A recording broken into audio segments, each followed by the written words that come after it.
Architectural Outcast. Welcome to the Architectural Outcast. I'm Randy, and I'm back taking another look at the architecture of Oblivion. This time around, we're examining the city of Bruma. In a previous video, I criticized the city of Leeuwen due to unfulfilled expectations. Due to its location, Leeuwen should be a major economic and military city. It should be a port and control access up the Niben River. However, when we get to Leeuwen, we discover no port and the Niben doesn't even run into T'Pol Bay. The city of Leeuwen has no reason to exist. The city of Bruma, on the other hand, has a similar but yet slightly different problem. Its geography, its location in Cyrodiil, tells us it has no reason to exist. However, once we get to Bruma, we discover it has no reason to exist. Well, at least it doesn't defy expectations. Bruma's on the road north out of Imperial City, heading to the province of Skyrim. We learn in later games that this road goes over a pass in the Jarl Mountains to an intersection that eventually leads to both Helgen and Riften in Skyrim. It would make military and economic sense to have a fortified city controlling a pass, one of the few access points in and out of Cyrodiil into Skyrim. Seeing as how Skyrim is the land of the Nords, Tamriel's analog for barbarians, especially in pre-imperial days, it would make sense that you would want to control one of the few passes over the Jarl Mountains to prevent those pesky barbarians from coming down into warmer and much more prosperous Cyrodiil. However, the road in Oblivion dead ends at a place called Dragonclaw Rock. Even if you accept the argument, well, we know where the road goes, doesn't solve the problem. Because Bruma is in the wrong location. It doesn't control the pass. It doesn't even control the road. It's off to one side. Not only can armies come over the pass and simply bypass the city, traders don't have to worry about paying tolls and taxes. Cities throughout history have developed in weird places for all sorts of reasons that have no obvious relationship with their location or their geography. But I emphasize the word reason. Bruma's located in a forested mountain region. Is it the center of mining or the timber industry or crafts related to either one of those? No. Whenever you walk around Bruma, you don't find any mining, any logging, or even any farms. Not only does Bruma not have any industry, it doesn't even have a way to produce food for itself. Everything has to be imported into the city. The only building we find outside of Bruma is the ubiquitous stable. Right off the bat, we have the mixed bag that is the story of Bruma. In a wooded area, it would make sense to use wood as a building material. Y'all know this is where I gotta bring up the point that having boards in a medieval setting is an anachronism. But even if we accept that they have boards, we got problems. Boards don't insulate. Bruma is in a cold environment. Having a building with walls only one board thick, you couldn't keep enough heat in that building for people to use it. To make matters worse, the building has the wrong type of chimney. 3 of its sides are outside the building. 90% of the heat made in the fireplace would just go to the great outdoors. The chimney should be located at the center of the building so that they could take advantage of all the chimney's thermal mass. The stable is the only building for miles outside of Bruma, but yet somehow it manages to have a busted up barrel next to it and a couple of busted up crates. I think they come with the lease. The structure's fine. You can build a building this way. Post and beam structure, stone knee wall, and board infill. The roof, on the other hand, is completely unbelievable. Thatch in of itself isn't a problem. It works really well in cold climates because it's a really good insulator. But it's too thin as shown. This roof would leak like a 1970s Chevy pickup truck. The question is, why are they using thatch in the first place, seeing as how they have boards? The building should be covered in shingles. The stable's biggest problem is one of symbolism. Bethesda uses boards and thatch to represent the homes of the poor, of poverty.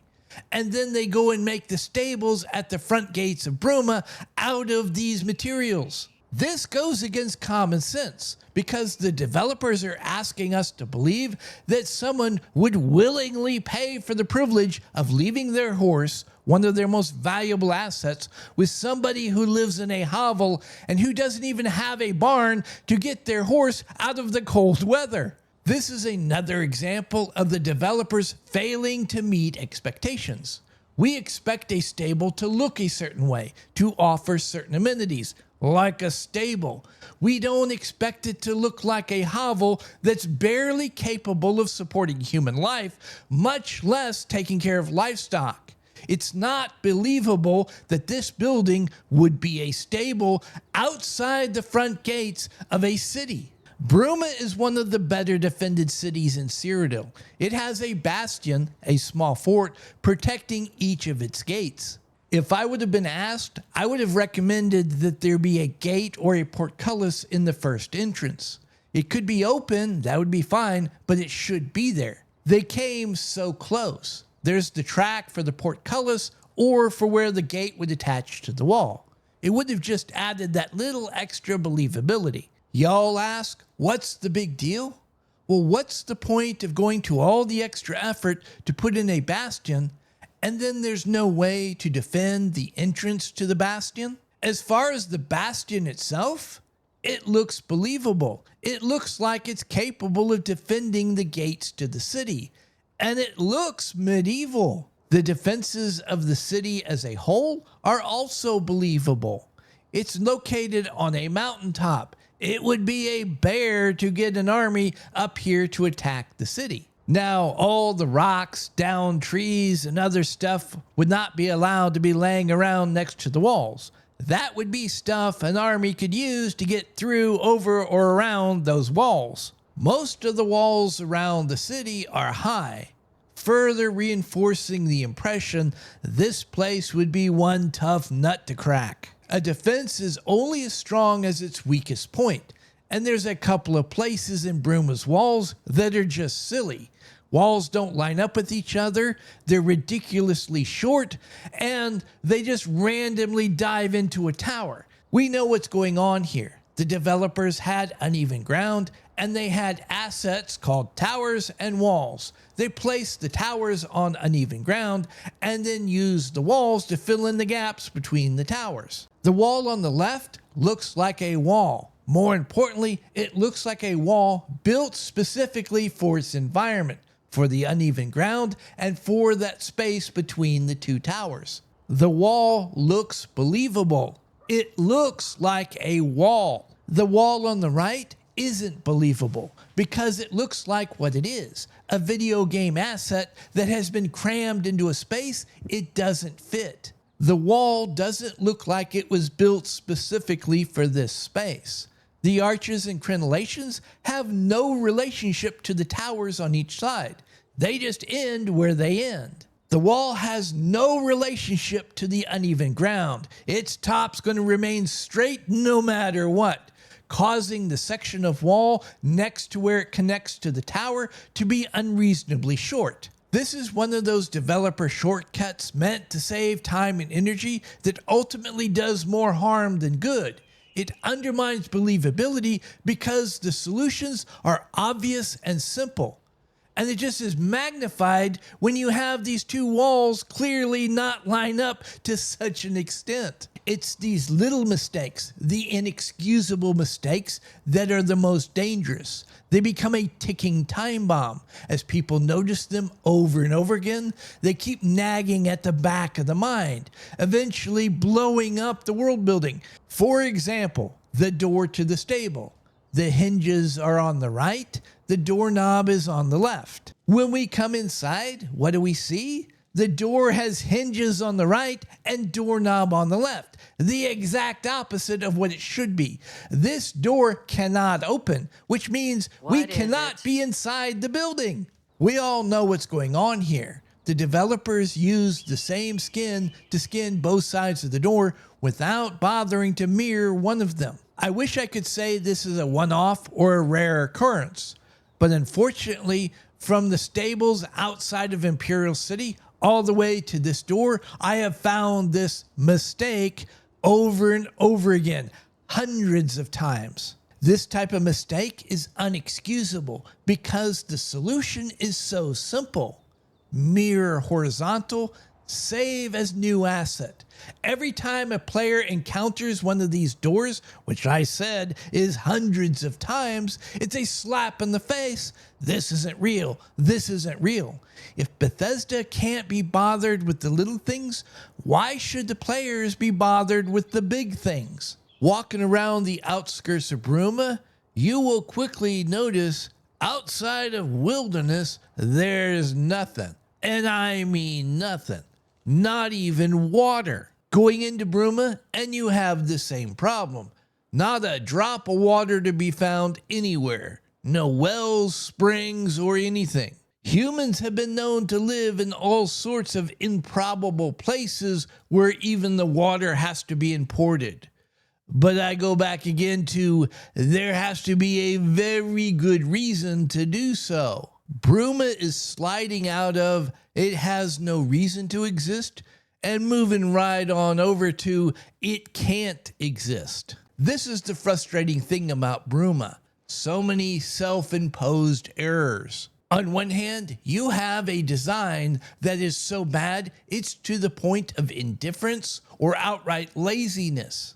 Key aspects of a city, like where the food and water comes from, are missing.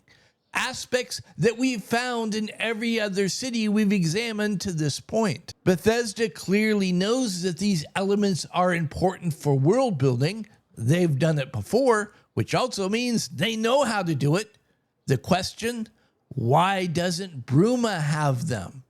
Indifference? Laziness? What's particularly frustrating is that the parts of Bruma that are there, so much of it is really well designed. Bruma's architecture is unique, completely different than anything else we've found so far in Cyrodiil. This is what we would expect to find in a border town on the frontier between two very different cultures.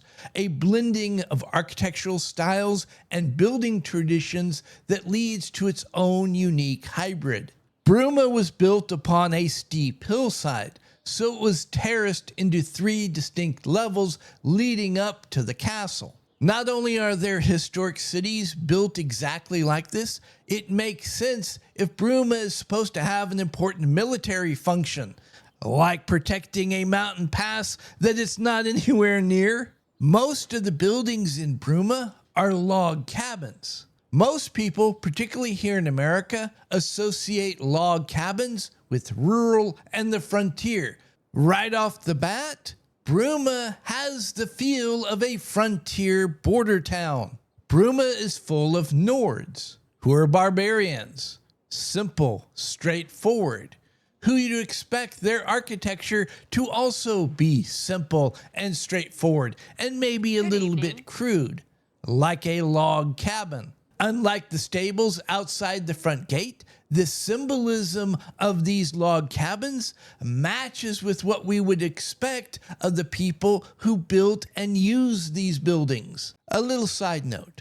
After playing Skyrim, the architecture of Bruma is a little jarring because it has almost nothing in common with the architecture of the Nords as depicted in Skyrim. This isn't necessarily a criticism of Oblivion, because after all, it came first. But the Elder Scrolls does have a continuity issue going forward. Y'all can argue this isn't a problem because Bruma isn't Nord architecture. It's Imperial architecture influenced by Nordic architecture. That's a fair enough argument, except for one detail. All the architectural elements and details that are supposed to be influenced by Nordic culture don't match the architectural details and elements that we find in Skyrim. The log cabins, not only do they make sense symbolically, they fit their environment. Unlike using boards, building walls out of whole logs is really good insulation. It keeps the warm in and the cold out. The way the log cabins are shown to be built, it would work. But more importantly, it looks believable. Yes, the structures do work, but this is not the most obvious and easiest way to build a log cabin. The builders are putting in a lot more time and effort and more materials, and they're not getting any tangible benefits in return. There's definitely not any structural benefits.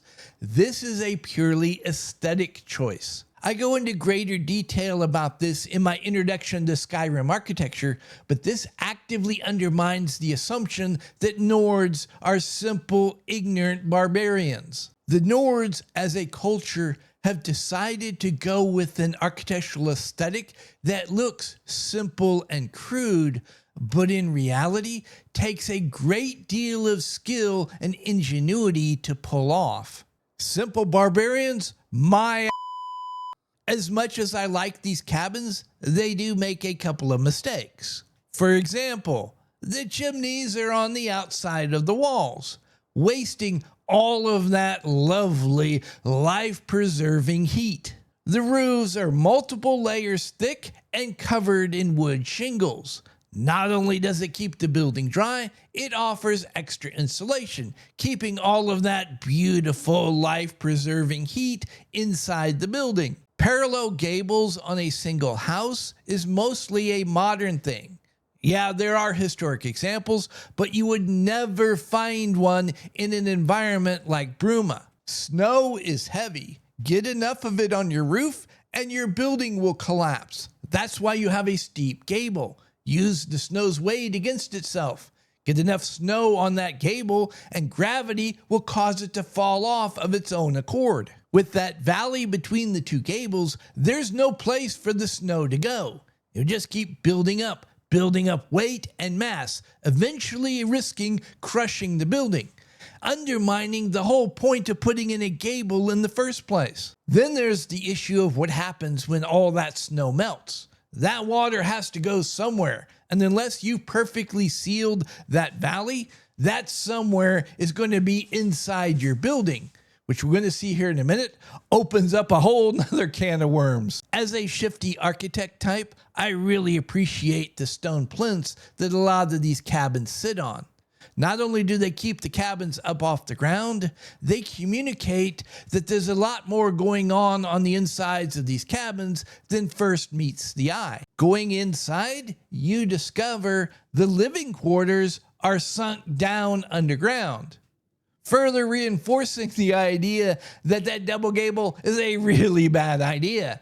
Because if that roof leaks, you're bailing out your basement. From almost the moment humans started building their own homes, as opposed to using what they found, they've been digging down to deal with cold and hot. In an icy, snowy environment like Bruma, it would make sense that they would dig down to stay warm during the coldest times of the year. It's been found that these historic underground structures can maintain an internal consistent temperature somewhere between the high 50s and low 60s Fahrenheit, even when outside temperatures are sub-zero. Add in a fireplace, and this place would be downright cozy. I have to add one very important caveat.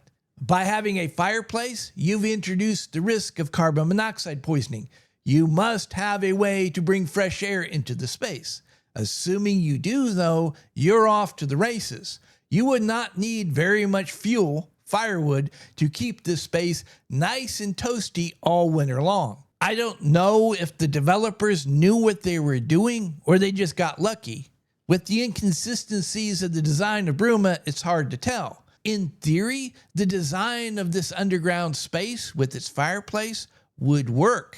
Heat rises. Having the fireplace underneath a low ceiling, that space is going to get nice and toasty, but you're also heating up the floor above. You're creating the same heating system as ancient Rome, Hypercast, and Korea, Andal. You're heating 2 rooms for the price of 1. But remember, heat rises. By having a part of the underground space go all the way up to the top of the building Every time the front door opens, you suck hot air out of the basement and you force cold air back down into the basement. If you don't want to have to open a door or window every time the basement starts to feel a little too stuffy, just put a vent high up in the gable, kind of like what we do today. Every time you build a fire in the fireplace, and as soon as heat starts to build up, you will automatically create a Venturi effect, constantly sucking hot air out of the building up at the gable and pulling air back in down low, filling up the basement with cold air, thus eliminating the worries about carbon monoxide poisoning. Bruma's full of all of these great log cabins with their basements, but Bethesda just can't help themselves. They keep insisting on cramming these buildings built out of boards everywhere. Hey, wait a minute. I recognize this building. It's the stables outside of most of the cities in Cyrodiil.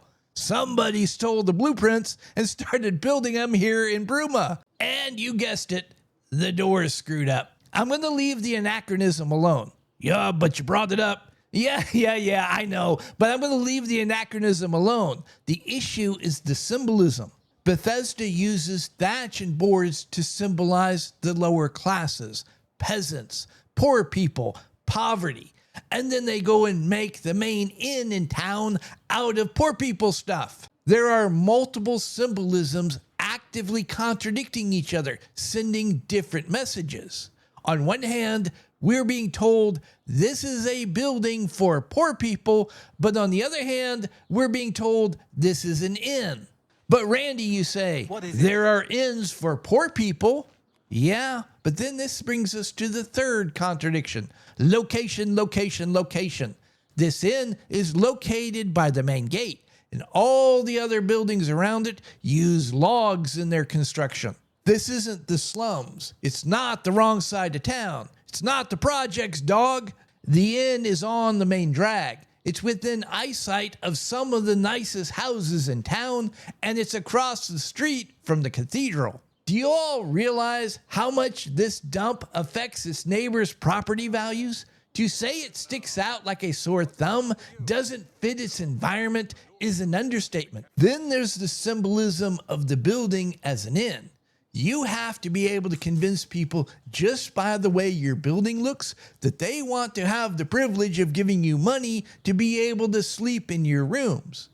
This place looks like it would give you bed bugs, and that might be the least of your concerns. Do y'all want to eat something made in this type of building? But you say it's the Middle Ages. Every inn had bed bugs. No, it's like today. Anytime you have a lot of people sleeping in the same spot, you have to worry about bed bugs and other vermin. It was just like today. Some places you go, you risk bed bugs. Other places, you don't have to worry. There were inns who advertised and charged extra, guaranteeing you didn't get bed bugs. And what was the best way to advertise without having to open your cake hole? The way your building looks. This is why I keep yammering on about symbolism in architecture. It's more than just my building represents the oppression of capitalism. Sometimes the most important message your building can send, hey, you don't have to worry about catching anything if you come in here.